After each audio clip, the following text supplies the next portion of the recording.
दर्शकों ब्रेक तो बाद ਤੁਹਾਡਾ ਸਵਾਗਤ ਹੈ ਜੀ। ਡਾਕਟਰ ਸਾਹਿਬ ਸਾਡੇ ਕੋਲ ਫੇਸਬੁੱਕ ਮੈਸੇਜ ਆਇਆ ਹੈ ਪਰਥ ਆਸਟ੍ਰੇਲੀਆ ਤੋਂ। मैं देख रहे हैं भी साडे पिछले सैगमेंट के उत्ते भी कुछ कमेंट ने जी। आसिफ महमूद सदीकी जी ने लिखा है पाकिस्तान विच मौजूद सिख कम्यूनिटी इंडिया तो ज़्यादा खुश ते इत्मीनान विच है। मेरी ज़ाती ख्वाहिश है कि पाकिस्तान टीवी ते कोई एक डेली बेसिस ते खालिस्तान तहरीक बारे प्रोग्राम चलाया जाए जी। ये बिल्कुल ठीक है। पाकिस्तान सिख महफूज ने और उन्होंने पूरा मान सम्मान मिलता है और असी एप्रीशिएट करांगे कि कोई भी जे टीवी चैनल चाहे एटलीस्ट असी अपनी सेवावां उहदे लई हाज़र ने साडियां जी। कामरान बेकामी लिखते हैं पाकिस्तान जिंदाबाद खालिस्तान जिंदाबाद। बॉब सिद्धू लिखते हैं डॉक्टर साहब वेरी गुड। अनीस सत्ती लिखते हैं खालिस्तान जिंदाबाद।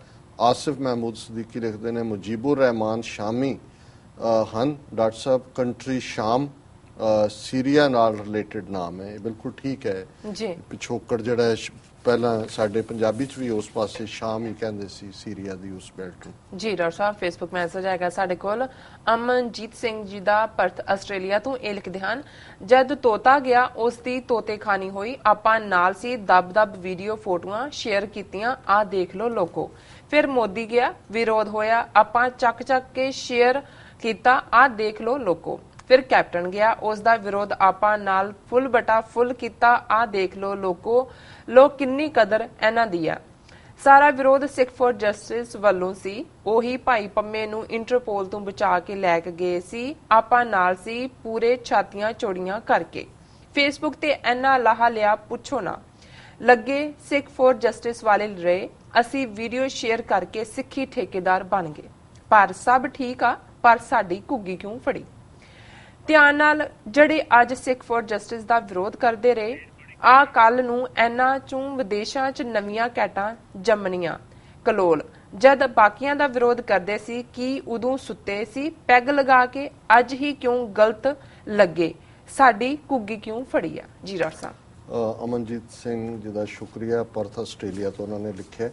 ਉਹਨਾਂ ਦੀ ਲਿਖਤ ਹੀ ਆਪਣੇ ਆਪ 'ਚ ਕੰਪਲੀਟ ਹੈ ਕਿਉਂਕਿ ਇਹਦੇ 'ਚ ਕੋਈ ਸ਼ੱਕ ਨਹੀਂ ਹੈ ਕਿ ਕਈ ਵਾਰ ਜਿਹੜੇ ਠੀਕ ਫੈਸਲੇ ਨੇ ਉਹ ਅਨਪੋਪੂਲਰ ਹੁੰਦੇ ਨੇ ਕਿਉਂਕਿ ਬਾਦਲਾਂ ਦੇ ਖਿਲਾਫ ਗੁੱਸਾ ਹੈ।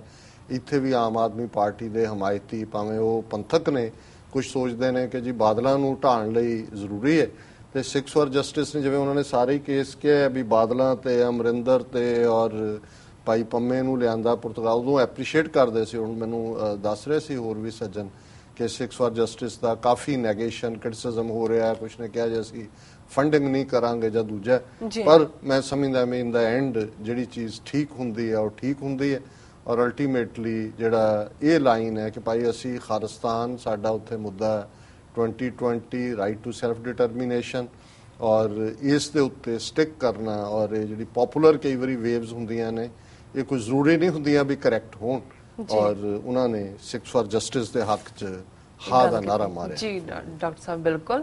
ਹੁਣ ਤੁਸੀਂ ਸਾਡੇ ਦਰਸ਼ਕਾਂ ਨੂੰ ਦੱਸੋ ਅੱਜ ਦਾ ਵਿਚਾਰ। ਅੱਜ ਦੇ ਵਿਚਾਰ ਲਈ ਅਸੀਂ 10ਵੇਂ ਪਾਤਸ਼ਾਹ ਦਾ ਇੱਕ ਸ਼ਬਦ ਚੁਣਿਆ। ਕਉ ਪਿਓ ਮੁੰਡਿਆ ਸੰਨਿਆਸੀ ਕਉ ਜੋਗੀ ਪਿਓ ਕਉ ਬ੍ਰਹਮਚਾਰੀ ਕਉ ਜਤੀ ਅਨੁਮਾਨ ਬੋ ਹਿੰਦੂ ਤੁਰਕ ਕਉ राफजी इमाम साफी मानस की जात सब है एक है पहचान बो करता करीम सोई राजक रहीम ओई दूसरो न भेद कोई भूल भ्रम मान बो एक ही की सेव सब ही को गुरुदेव एक ही स्वरूप सब है एक है जोत जान बो। जी इस दे विच बड़ा स्पष्ट सुनेह। ਹੁਣ 3 ਸਦੀਆਂ ਪਹਿਲਾਂ ਹੁਣ ਕਈ ਵਾਰ ਅੱਜ ਦੇ ਜਦੋਂ ਹਿੰਦੂਤਵੀ ਨਵੇਂ ਹਿਸਟੋਰੀਅਨ ਉੱਭਰੇ ਨੇ ਉਹ ਸਿੱਖ ਧਰਮ ਨੂੰ ਜਾਂ ਖਾਲਸੇ ਨੂੰ ਜਾਂ ਗੁਰੂ ਗੋਬਿੰਦ ਸਿੰਘ ਸਾਹਿਬ ਦੀਆਂ ਜਿਹੜੀਆਂ ਜ਼ੁਲਮ ਦੇ ਖਿਲਾਫ ਜੰਗਾਂ ਸੀ ਉਹਨਾਂ ਨੂੰ ਇਸਲਾਮ ਦੇ ਖਿਲਾਫ ਜੋੜਨ ਦੀ ਕੋਸ਼ਿਸ਼ ਕਰਦੇ ਨੇ ਔਰ ਇਹ ਮੈਸੇਜ ਜਿਹੜੀ ਗੁਰੂ ਸਾਹਿਬ ਦਾ ਫਰਮਾਨ ਹੈ ਉਹਦੇ 'ਚ ਉਹਨਾਂ ਨੇ ਇਸ ਦਾ ਜਸਟ ਹੈ ਕਿ ਮਾਨਸ ਕੀ ਜਾਤ ਸਭ ਹੈ ਇੱਕ ਹੈ ਪਹਿਚਾਨ ਬੋ कि वो ये consider all human race as one. ਹੁਣ ਇਹ ਬਹੁਤ ਪ੍ਰੋਫਾਉਂਡ ਸਟੇਟਮੈਂਟ ਹੈ। UN ਦੇ ਚਾਰਟਰ 1948 ਚ ਬਣਦੇ ਨੇ। ਦੂਸਰਾ ਹੁੰਦਾ 3 ਸਦੀਆਂ ਪਹਿਲਾਂ ਭਾਵੇਂ ਗੁਰੂ ਸਾਹਿਬ ਪਹਾੜੀ ਰਾਜਿਆਂ ਨਾਲ ਵੀ ਹਿੰਦੂਆਂ ਦੇ ਨਾਲ ਲੜ ਰਹੇ ਨੇ ਔਰੰਗਜ਼ੇਬ ਦੀਆਂ ਫੌਜਾਂ ਨਾਲ ਵੀ ਲੜ ਰਹੇ ਨੇ ਪਰ ਜਿਹੜੀ ਮੂਲ ਸਪਿਰਿਟ ਹੈ ਉਹ ਇਹੀ ਹੈ ਕਿ ਮਾਨਸ ਕੀ ਜਾਤ ਸਭ ਹੈ ਇੱਕ ਹੈ ਪਹਿਚਾਨ ਬੋ।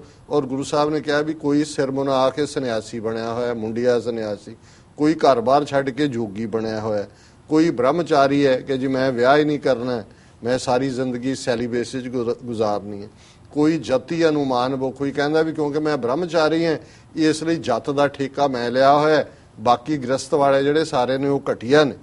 ਹਿੰਦੂ ਤੁਰਕ ਕੋਈ ਜਿਹੜਾ ਉਹ ਹਿੰਦੂ ਦੇਵੀਆਂ ਦੇਵਤਿਆਂ ਦੀ ਪੂਜਾ ਕਰਦਾ ਹੈ। ਤੁਰਕ ਬੇਸ਼ੱਕ ਟਰਕੀ ਤੋਂ ਆਏ ਬਾਬਰ ਦੇ ਜਿਹੜੇ ਸੀ ਟਰਕ ਹੁੰਦਾ ਸੀ, ਪਰ ਇੱਕ ਸਟੇਜ ਤੇ ਜਨਰਲ ਮੁਸਲਮਾਨਾਂ ਦੇ ਲਈ ਵੀ ਸ਼ਬਦ ਤੁਰਕ ਇਸਤੇਮਾਲ ਕਬੀਰ ਸਾਹਿਬ ਨੇ ਵੀ ਕੀਤਾ ਹੈ। ਸੋ ਗੁਰੂ ਸਾਹਿਬ ਨੇ ਕਿਹਾ ਵੀ ਕੋਈ ਹਿੰਦੂ ਫਿਲਾਸਫੀ 'ਚ ਯਕੀਨ ਰੱਖਦਾ ਹੈ, ਕੋਈ ਇਸਲਾਮ 'ਚ ਯਕੀਨ ਰੱਖਦਾ ਹੈ। ਫਿਰ ਅੱਗੋਂ ਇਸਲਾਮ ਦੇ ਜਿਹੜੇ ਫਿਰਕੇ ਨੇ ਰਾਫਜ਼ੀ, ਇਮਾਮ ਸ਼ਾਫੀ, ਵੀ ਕੋਈ ਉਹਨਾਂ ਦੇ ਵਿੱਚ ਯਕੀਨ ਰੱਖਦਾ ਹੈ। ਪਰ ਇੱਕ ਗੱਲ ਮੰਨੋ, ਕੋਈ ਜਿਹੜਾ ਰਾਫਜ਼ੀ ਹੈ, ਕੋਈ ਇਮਾਮ ਹੈ, ਕੋਈ ਸ਼ਾਫੀ ਹੈ, ਕੋਈ ਹਿੰਦੂ ਹੈ, ਕੋਈ ਤੁਰਕ ਹੈ, ਕੋਈ ਬ੍ਰਹਮਚਾਰੀ ਹੈ, ਕੋਈ ਸੰਨਿਆਸੀ ਹੈ, ਕੋਈ ਜੋਗੀ ਹੈ, ਪਰ ਮਾਨਸ ਕੀ ਜਾਤ ਸਭ ਹੈ ਇੱਕ ਹੈ ਪਹਿਚਾਨ ਬੋ। ਪਰ ਇਹ ਸਾਰੇ ਹੀ ਅਲਟੀਮੇਟਲੀ ਹਿਊਮਨ ਬੀਇੰਗ ਨੇ। ਔਰ ਫਿਰ ਉਹਨਾਂ ਨੇ ਇਹਨਾਂ ਹਿਊਮਨ ਬੀਇੰਗਸ ਨੂੰ ਬਣਾਉਣ ਵਾਲੇ ਰੱਬ ਦੀ ਗੱਲ ਕੀਤੀ, ਕਰਤਾ ਕਰੀਮ ਸੋਈ ਜੀ, ਕਰਮ ਕਰਨ ਵਾਲਾ ਕਰੀਮ, ਕਰਤਾ ਕ੍ਰੀਏਟਰ, ਕਿ ਉਹ ਨਿਰੰਕਾਰ ਹੀ ਕਰਤਾ ਹੈ, ਉਹੀ ਕਰੀਮ ਹੈ, ਰਾਜ਼ਕ ਰਹੀਮ ਉਹੀ ਹੈ। ਜਿਹੜੇ ਸਾਰੇ ਨੇ ਇਹਨਾਂ ਨੂੰ ਰਿਜ਼ਕ ਦੇਣ ਵਾਲਾ, ਕਿਉਂਕਿ ਜਿਹੜਾ ਰਿਜ਼ਕ ਹੈ ਦਿੰਦਾ ਉਹਨੂੰ ਰਾਜ਼ਕ ਕਹਿੰਦੇ ਨੇ। ਰਹੀਮ ਉਹ ਰਹਿਮ ਦਾ ਭਰਿਆ ਹੋਇਆ, ਦਇਆ ਕਰਨ ਵਾਲਾ ਹੈ, ਕੰਪੈਸ਼ਨੇਟ ਹੈ, ਉਹੀ ਨਿਰੰਕਾਰ ਕਰਤਾ ਹੈ, ਕਰੀਮ ਹੈ, ਰਾਜ਼ਕ ਹੈ, ਰਹੀਮ ਹੈ।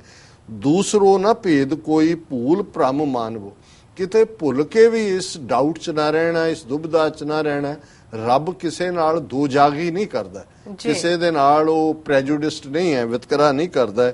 ਏਕ ਹੀ ਕੀ ਸੇਵ ਸਭ ਹੀ ਕੋ ਗੁਰਦੇਵ ਏਕ, ਇਸ ਲਈ ਉਸੇ ਇੱਕੋ ਰੱਬ ਦੀ, ਵਾਹਿਗੁਰੂ ਦੀ, ਅੱਲਾ ਦੀ ਸੇਵਾ ਦੇ ਵਿੱਚ, ਉਸ ਦੇ ਹੁਕਮ ਦੇ ਵਿੱਚ, ਉਸ ਦੀ ਬੰਦਗੀ ਦੇ ਵਿੱਚ ਜਿਹੜਾ ਆਪਣਾ ਜੀਵਨ ਬਸਰ ਕਰੋ। ਏਕ ਹੀ ਕੀ ਸੇਵ ਸਭ ਹੀ ਕੋ ਗੁਰਦੇਵ ਏਕ, ਉਹ ਰੱਬ ਇੱਕ ਹੈ, ਇੱਕੋ ਓੰਕਾਰ, ਸਾਹਿਬ ਮੇਰਾ ਏਕੋ ਹੈ, ਏਕੋ ਹੈ ਭਾਈ, ਏਕੋ ਹੈ। ਐਵੇਂ ਨਹੀਂ ਅਲਾਮਾ ਇਕਬਾਲ ਨੇ ਕਿਹਾ ਕਿ ਫਿਰ ਉਠੀ ਆਖਰ ਸਦਾ तौहीद की पंजाब से हिंद को एक मर्द कामिल ने जगाया ख्वाब से। तौहीद है कि साहिब मेरा एको है भाई, एको है, इको ही है। एक ही की सेव सब ही को गुरुदेव एक ही स्वरूप सब है, एक है जोत जानवो, कि उसका ही रूप सारे ह्यूमन बींग्स च है। ਸਾਰਿਆਂ 'ਚ ਉਸ ਰੱਬ ਦੀ ਜੋਤ ਨੂੰ ਦੇਖੋ, ਰੱਬ ਦੇ ਨੂਰ ਨੂੰ ਦੇਖੋ, ਰੱਬ ਦੀ ਰੌਸ਼ਨੀ ਨੂੰ ਦੇਖੋ, ਤੇ ਮਾਨਸ ਕੀ ਜਾਤ ਸਭ ਹੈ ਇੱਕ ਹੈ ਪਹਿਚਾਨ ਬੋ। ਜੀ ਡਾਕਟਰ ਸਾਹਿਬ, ਤੁਹਾਡਾ ਬਹੁਤ ਬਹੁਤ ਸ਼ੁਕਰੀਆ, ਤੁਸੀਂ ਅੱਜ ਦਾ ਵਿਚਾਰ ਸਾਡੇ ਦਰਸ਼ਕਾਂ ਨਾਲ ਸਾਂਝਾ ਕੀਤਾ। ਇਸ ਦੇ ਨਾਲ ਆਪਣੇ ਵਿਊਅਰਸ ਕੋਲ ਲੈਣੇ ਇਜਾਜ਼ਤ। ਵਿਊਅਰਸ, ਤੁਹਾਡਾ ਬਹੁਤ ਬਹੁਤ ਸ਼ੁਕਰੀਆ, ਤੁਸੀਂ ਆਪਣੇ ਕੀਮਤੀ ਸਮੇਂ ਵਿੱਚ ਸਮਾਂ ਕੱਢ ਕੇ ਸਾਨੂੰ ਆਪਣੇ ਰਾਏ ਤੇ ਸੁਝਾਅ ਭੇਜੇ ਨੇ। ਤਾਂ ਇਸ ਤਰ੍ਹਾਂ ਭੇਜਦੇ ਰਹਿਣਾ ਸਾਡੇ ਇਸ ਪਤੇ ਤੇ sos@tv84.tv ਤੇ। ਅਸੀਂ ਆਪਣਾ ਪ੍ਰੋਗਰਾਮ ਲੈ ਕੇ ਫਿਰ ਦੁਬਾਰਾ ਹਾਜ਼ਰ ਹੋਵਾਂਗੇ। ਤਦ ਤੱਕ ਲਈ ਮੈਨੂੰ ਤੇ ਬਣਾ ਸੁਣਾ ਗਿਆ ਦੋ। ਦੇਖਦੇ ਰਹੋ TV84, ਬੁਲਾ ਦਿਓ ਫਤਿਹ। ਵਾਹਿਗੁਰੂ ਜੀ ਕਾ ਖਾਲਸਾ, ਵਾਹਿਗੁਰੂ ਜੀ ਕੀ ਫਤਿਹ।